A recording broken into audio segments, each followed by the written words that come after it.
Ballot paper से चुनाव का रास्ता साफ होने वाला है। इंडिया गठबंधन ने अपना सबसे बड़ा दांव चल दिया है। सुप्रीम कोर्ट के अंदर अब मामला जाएगा और सुप्रीम कोर्ट इस पर सुनवाई करेगा। लेकिन इंडिया गठबंधन का जो दांव है वो अपने आप में बेहद खास है। कल रात एक मीटिंग हुई और उस मीटिंग के बाद में फैसला लिया गया कि अब सुप्रीम कोर्ट में इसको लेकर के एप्लीकेशन दी जाएगी, सुप्रीम कोर्ट में इसको लेकर के केस दाखिल किया जाएगा। और सबसे बड़ी बात यह है कि अभिषेक मनु सिंघवी, उनका एक ट्रैक रिकॉर्ड है। अभिषेक मनु सिंघवी जिन्होंने राहुल गांधी को चाहे सदस्यता वापस दिलवाने का मामला हो सुप्रीम कोर्ट में, और खुद अरविंद केजरीवाल को जमानत दिलवाने का मामला हो, कई सारे ऐसे मुकदमे हैं जो अभिषेक मनु सिंघवी ने इंडिया गठबंधन के लिए जीतने का काम किया है। अभिषेक मनु सिंघवी भी शामिल थे। शरद पवार के घर पर यह बैठक हुई। तस्वीरें जरा आप देखिए, शरद पवार के घर पर यह बैठक होती है कल रात को, और इस बैठक में अरविंद केजरीवाल खुद पहुंचते हैं। कुछ देर बाद में अरविंद केजरीवाल चुनाव आयोग भी पहुंचेंगे। तो इन तस्वीरों को देखिए, सुप्रिया सुले यहां पर नजर आ रही हैं, एनसीपी की शरद पवार की सांसद है, बेटी है। संजय सिंह राज्यसभा सांसद वो भी नजर आ रहे हैं, और उसके साथ साथ कांग्रेस के नेता अभिषेक मनु सिंघवी और गुरदीप सिंह सप्पल, तमाम नेता वहां पर मौजूद हैं। शरद पवार के घर पर बैठक हुई और उस बैठक के बाद में जो हेडलाइन निकल करके सामने आई वो आपकी स्क्रीन पर है। महाराष्ट्र चुनाव विपक्ष ईवीएम गड़बड़ी की शिकायत लेकर के सुप्रीम कोर्ट जाएगा। चुनाव आयोग जांच के बाद कह चुका है कि वीवीपैट ईवीएम में कोई मिसमैच नहीं है। अब आपके जहन में एक सवाल आना चाहिए, आपके दिमाग में एक सवाल आना चाहिए कि जब बात महाराष्ट्र को लेकर के हो रही है तो दिल्ली के नेता इसमें क्यों पहुंचे हैं? अरविंद केजरीवाल का इसमें क्या काम है? संजय सिंह का इसमें क्या काम है? महाराष्ट्र के नेताओं को होना चाहिए। दरअसल पूरा गेम समझिए। अंदर की जो खबर है वो ये है कि अरविंद केजरीवाल वो दिल्ली के अंदर सबसे बड़ी ताकत है, और जब जब ईवीएम का मुद्दा निकल करके सामने आता है तो बीजेपी की तरफ से कमोबेश यही कहा जाता है कि ये चुनाव जीत नहीं सकते हैं, इसीलिए पहले से बहाना ढूंढने लगे हैं। अरविंद केजरीवाल को लेकर के दिल्ली के अंदर कम से कम आज की तारीख में, कल क्या होगा कह नहीं सकते हैं, लेकिन आज की तारीख में कोई भी सर्वे, कोई भी पत्रकार यह कहने के लिए तैयार नहीं होगा, पूरी दिल्ली में आप घूम लीजिए, कि अरविंद केजरीवाल ये सरकार नहीं बनाने जा रहे हैं या अरविंद केजरीवाल की सरकार नहीं बनेगी। ये जरूर लोग मान सकते हैं कि यहां कुछ सीटें कम ज्यादा होंगी, कुछ सीटें हो सकता है कि आम आदमी पार्टी की कम हो जाए, बीजेपी की बढ़ जाए, कांग्रेस की कुछ खाता खुल जाए, ऊपर आ जाए, लेकिन आम आदमी पार्टी की सरकार बनेगी। आज की तारीख में हर सर्वे, हर अखबार, हर पत्रकार आपको तकरीबन यही बात कहेगा। लेकिन इंडिया गठबंधन ऐसे में एक बड़ा दांव चलने जा रहा है। अंदर की खबर यह है कि ये जो नैरेटिव खड़ा किया जा रहा है कि जब जब विपक्ष हारता है तो ईवीएम पर ठीकरा फोड़ देता है, ऐसे में इंडिया गठबंधन दिल्ली अपना सबसे बड़ा दांव चल सकती है, और वो ये है कि अरविंद केजरीवाल अगर बैलेट पेपर के लिए या अरविंद केजरीवाल अपना खुद का दावा ठोक दें तो फिर उसके बाद में बड़ी मुश्किल हो जाएगी। क्योंकि अरविंद केजरीवाल एक ऐसा फेस है दिल्ली के अंदर जिनको दूर दूर तक कोई यह नहीं कह सकता कि वो सरकार सत्ता के लिए संघर्ष कर रहे हैं। ठीक बात है कि बीजेपी पूरा पूरी जो है वो कोशिश कर रही है, हर तरीके से जोड़ तोड़ जो भी कुछ होगा, शाम दाम दंड भेद सब कुछ अपनाएगी। कांग्रेस भी अपनी सड़कों पर मेहनत कर रही है, कांग्रेस यात्रा निकाल रही है, दिल्ली न्याय यात्रा। इस बीच में अरविंद केजरीवाल उस पोजीशन, उस हैसियत में तो कम से कम नहीं दिखाई देते हैं कि वो दिल्ली में 70 विधानसभा में से 36 जो बहुमत का आंकड़ा है वो भी हासिल नहीं कर पाए। ये तो दिखाई नहीं देता है। तो ऐसे में अरविंद केजरीवाल इसमें आगे आ चुके हैं, और अरविंद केजरीवाल आज मिलने के लिए भी जा रहे हैं। क्यों मिलने के लिए जा रहे हैं मैं आपको आगे बताता हूं, लेकिन इससे पहले महाराष्ट्र को लेकर के चुनाव आयोग की तरफ से क्या कहा गया है वो भी देखिए।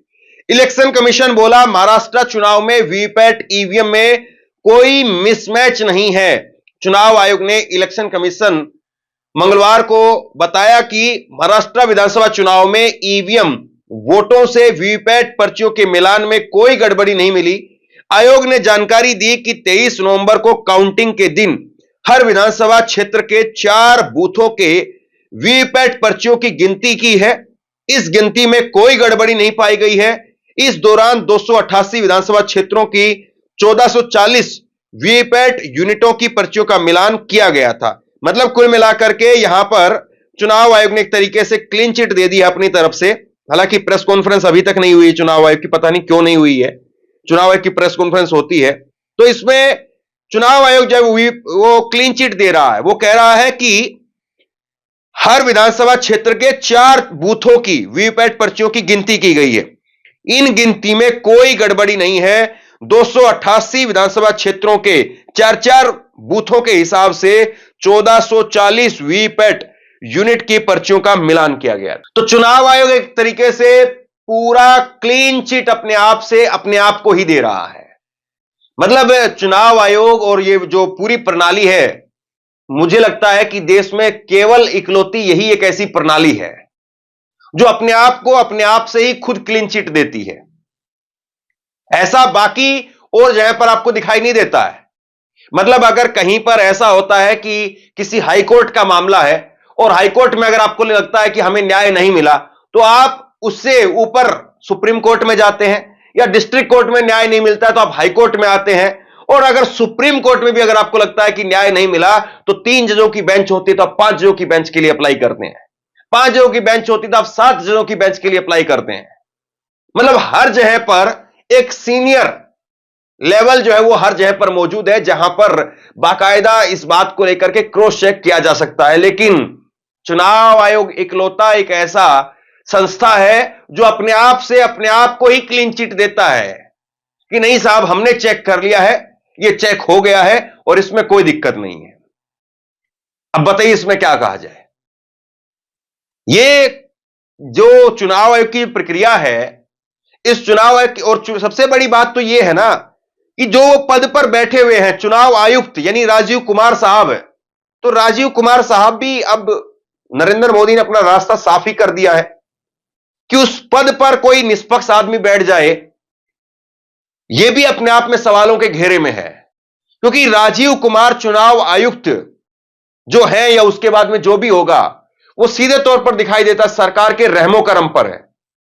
क्योंकि 3 वोटों से फैसला होगा जिसमें प्रधानमंत्री, प्रधानमंत्री के कैबिनेट मंत्री एक और एक नेता विपक्ष।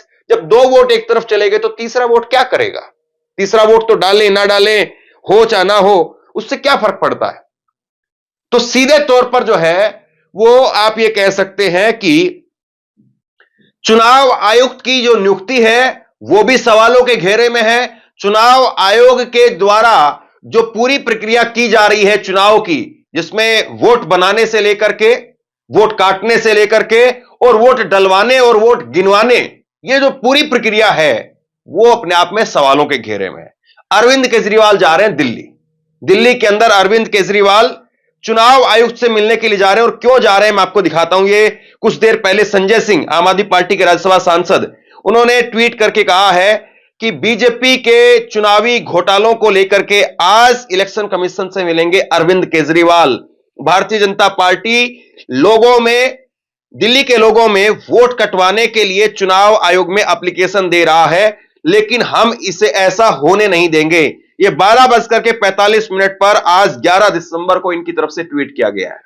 देखिए, मैंने अभी अभी कहा 4 अहम पड़ाव होते हैं किसी भी चुनाव को करवाने में। वोट बनवाना, नए वोट बनवाना, अगर इसमें धांधली हो रही है, नए वोट बनवाने में धांधली हो रही है तो चुनाव निष्पक्ष नहीं है। वोट कटवाना, अगर जो आदमी मौजूद हैं गलत तरीके से आप उनका वोट कटवा दें तो भी चुनाव निष्पक्ष नहीं है। और वोट गिरवाना यानी वोट डलवाना, अगर आप लोगों का वोट बना हुआ है, ना आपने वोट काटा ना वोट डलवाया, लेकिन आप वोट डलवा नहीं रहे हैं, जैसा हम देखते हैं उत्तर प्रदेश में मुस्लिम मोहल्लों में बार बार ये शिकायत आती है कि वोट डालने के लिए नहीं जाने दे रहे हैं, परेशान कर रहे हैं, वोटिंग परसेंटेज कम करने की कोशिश हो रही है। और सबसे आखिरी में फिर आता है वोट गिनवाना, वोट बनवाना, वोट कटवाना, वोट डलवाना और वोट गिनवाना। ये 4 पहलू हैं।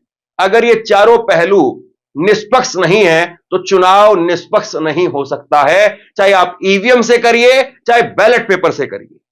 तो यह भी विपक्ष का एक बड़ा एजेंडा है कि केवल केवल ईवीएम ही नहीं बल्कि अब जो 3 बड़े एजेंडे हैं वो भी अपने आप में सवालों के घेरे में है। अगर मान लीजिए कि आप बैलेट पेपर से चुनाव करवाते भी हैं और अगर आपके पहले 3 जो पहलू है चुनाव आयोग के, जो काम है, बड़े इंपॉर्टेंट काम है, अगर वो निष्पक्ष नहीं है तो बैलेट पेपर भी क्या कर लेगा।